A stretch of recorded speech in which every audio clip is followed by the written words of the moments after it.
arti pergi tiap minggu belanja groceries ya, lalu bersih-bersih rumah ya, lalu ngelipetin baju kalau habis nge-laundry ya, itu hal yang normal gitu.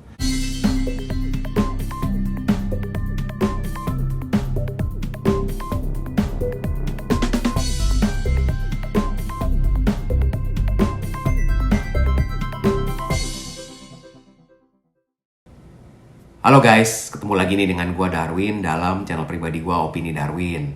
Apa kabar kalian semua? Semoga kalian semua dalam keadaan sehat-sehat semua ya. Dan dalam winter kali ini nih, gua akan mendiskusikan mengenai perbedaan lifestyle antara di Indonesia dengan di sini. Nah, ini berdasarkan opini gua pribadi. Jadi kalau lu tanya ke gua akan jawab begini. Tapi kalau lu tanya ke diaspora lainnya yang ada di Toronto ini, pasti jawaban mereka akan berbeda-beda. Karena setiap kita kan mempunyai preferensi yang berbeda-beda ya.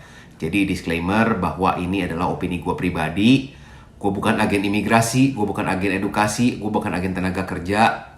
Gue hanya salah satu dari ribuan orang Indonesia yang ada di sini dan gue hanya kelasnya kelas karyawan guys. Bagi teman-teman yang merasa video ini bermanfaat, jangan lupa untuk subscribe bagi yang belum, like, komen, dan bantu share ke teman-teman yang lain ya. Oke guys, bicara mengenai lifestyle yang berbeda antara di sini dengan di Indonesia itu mungkin yang pertama gue alami ialah mengenai pesta pernikahan atau kondangan ya. Nah, seperti kita ketahui, kalau dulu di Indonesia, kita tuh kalau ke kondangan itu kadang-kadang sering pengantinnya aja kita nggak kenal. Kenapa? Contohnya begini, kita dulu kerja di kantor. Teman sekantor kita nih, satu divisi kita ada yang mungkin sudah cukup senior, umurnya sudah 50-an, dan mau mantu. Nah, akhirnya anaknya married dan dia mengundang kepada teman-teman kantornya. Kita karena diundang, kita nggak enak dong, kita harus menghormati. Akhirnya kita datang dan salaman dengan pengantinnya, padahal kita ketemu aja nggak pernah ya dengan pengantinnya itu. Nah, di sini tuh nggak gitu guys ya. Di sini itu mereka tuh kalau mau ngundang orang ya untuk pernikahan mereka tuh hanya undang orang-orang yang deketnya saja ya. Jadinya pesta pernikahan di sini sih nggak gede-gede banget, nggak kayak di Indonesia yang bisa undangnya sampai ratusan bahkan sampai ribuan orang ya. Di sini pesta pernikahannya dengan orang-orang yang terdekat saja, tapi pestanya itu bisa dari siang sampai malam karena macam-macam acaranya, ada gala dinner, ada dance ya, nanti ada speech dari pengantinnya. Jadinya tuh benar-benar ada bondingnya gitu ya antara pengantin dengan orang-orang terdekatnya. Lalu perbedaan yang kedua ialah berkaitan dengan jalan-jalan guys ya. Nah, di sini itu karena kita itu musim dinginnya panjang ya. Dari bulan November sampai dengan bulan April tuh dingin. Jadinya kalau kita mau kegiatan-kegiatan yang outdoor itu kita nggak bisa lama-lama ya. Karena ya nanti bisa beku gitu ya ibaratnya kalau terlalu lama di luar. Nah, jadinya kalau lagi musim panas ya, lagi musim yang hawanya udah enak dari bulan Mei sampai dengan bulan Oktober. Nah, itu kita ibaratnya aji mumpung deh. Aji mumpung hawanya enak. Kita cari kegiatan yang outdoor sebanyak mungkin ya. Kalau ini karena berdasarkan pergaulan gue ya, jadi tergantung juga pergaulan orang-orang yang ada di sini. Kalau di pergaulan gue dengan teman-teman Indonesia yang ada di sini, mereka tuh kalau summer mereka senangnya kegiatannya tuh yang outdoor. Contohnya, banyak di antara teman-teman gue tuh yang gila camping ya. Jadi kalau ada long weekend dikit, langsung camping ya. Lalu kalau nggak, piknik guys ya. Nah, piknik itu dalam arti ya kita pergi ke park ya, terus kita sama-sama potluck, gelar tikar, ngobrol-ngobrol ya, relax di pinggir danau. Nah, itu lifestyle-nya seperti itu guys ya kalau lagi acara gathering. Nah, tentu saja ini kan beda banget ya dengan gue waktu di Indonesia karena kebetulan gue di Jakarta kali ya, di kota yang padat. Jadinya kalau kita ada pertemuan dengan teman-teman, biasa ngumpulnya di mana sih? Di mall, ngumpul di restoran ya. Menurut gue guys, ini sih sesuatu yang asik juga ya. Karena mungkin gue cukup lama tinggal di Indonesia ya, 30 tahun lebih. Dan ya gitu ya, lifestyle-nya mall to mall untuk gathering-nya. Tapi bisa gathering di piknik itu rasanya enak banget loh guys ya. Lalu yang terasa sekali perbedaan lifestyle-nya juga berkaitan dengan kalau mereka ini yang kalau di Indonesia-nya kelas menengah ke atas kan biasa di rumah sudah mempunyai pembantu ya. Sudah mempunyai, bahkan ada beberapa yang mempunyai supir, jadinya udah kayak bos lah ibaratnya ya. Masak aja nggak pernah, bersih-bersih rumah apalagi. Bahkan ada beberapa kalau yang udah punya supir ya kemana-mana pakai supir ya. Nah di sini tuh kalau kelas menengah sampai yang mungkin kayaknya yang biasa-biasa aja, kayaknya masih yang sedang-sedang aja, itu culture-nya nggak yang sampai harus kayak gitu sih ya. Di rumah harus mempunyai pembantu, ada supir gitu ya. Ya tetap aja melakukan kegiatan yang sama dengan kita-kita yang kelas di bawahnya lah ibaratnya gitu.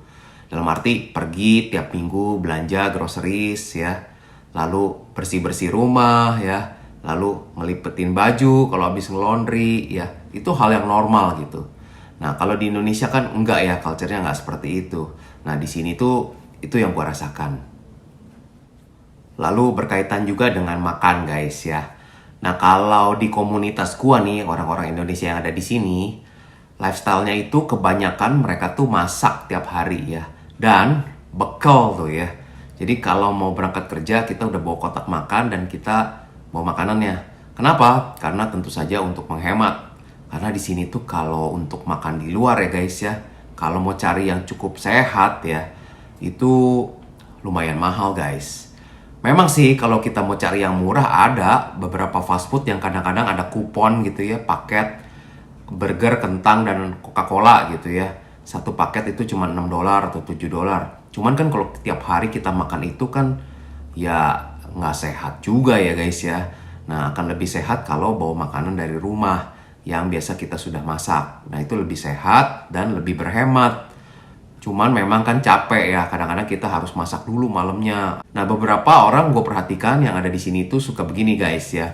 Kalau hari weekend ya, Sabtu atau Minggu, mereka tuh udah belanja dulu buat Senin sampai Jumat minggu depannya. Nah mereka udah pikirin tuh menunya apa-apa aja. Di hari Sabtu dan Minggu itu mereka udah masak ya semua sayur itu. Dan mereka sudah pack-packin dalam kontainer, lalu mereka masukin kulkas. Nah jadinya kalau hari Senin apa? Ya udah keluarin deh kulkas dan tinggal masukin microwave dan dipanasin. Buat Selasa apa? Dipanasin. Jadi lifestyle-nya kurang lebih seperti itu guys. Karena kenapa? Memang karena dari hari Senin sampai dengan Jumat, misalkan suami istri sama-sama kerja itu udah capek ya. Jadinya kalau harus masak-masak lagi malamnya kadang-kadang udah berasa lelah banget. Nah itu beda banget kan dengan di Indonesia. Kalau kita mempunyai pembantu ya udah tinggal dimasakin ya. Lalu perbedaan lifestyle yang gua rasakan juga ialah berkaitan dengan kalau ada apa-apa yang rusak guys ya. Kalau di Indonesia, zaman gua dulu tinggal di Jakarta, misalkan ada AC kita rusak, ya udah panggil tukang teknisi AC ya. Ataupun kita beli perabot ya. Nah, ketika beli perabot ya udah sekalian ada biaya instalasinya dan paling kasih tips lah ya buat tukangnya itu ya. Nah, di sini kita harus sebisa mungkin untuk menjadi seorang handyman.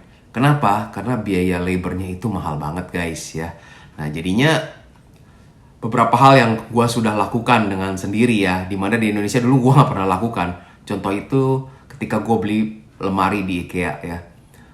Ketika gue beli lemari di IKEA, gue coba rakit sendiri guys. Dan memang perlu waktu yang cukup lama karena gue amatiran ya dalam bidang rakit-merakit. Tapi akhirnya gue berhasil merakitnya ya. Nah lalu yang kedua itu berkaitan dengan mobil ya. Beberapa kali mobilnya ada kerusakan sedikit, gue coba belajar dari YouTube untuk ngebetulin dengan sendiri. Lalu komputer juga ya, komputer yang di rumah, laptop, ada beberapa kali ada isunya dengan kena virus lah, harus diinstal ulang lah. Gue coba lihat di YouTube caranya bagaimana dan gue lakukan itu sendiri guys ya. Jadinya di sini tuh apa-apa nggak bisa seperti di Indonesia yang tinggal apa-apa panggil tukang ya, karena biayanya itu akan berasa mahal banget. Lalu beberapa kebiasaan yang mungkin kita masih terbiasa dengan pola di Indonesia itu ialah kalau kita lagi pergi makan guys ya.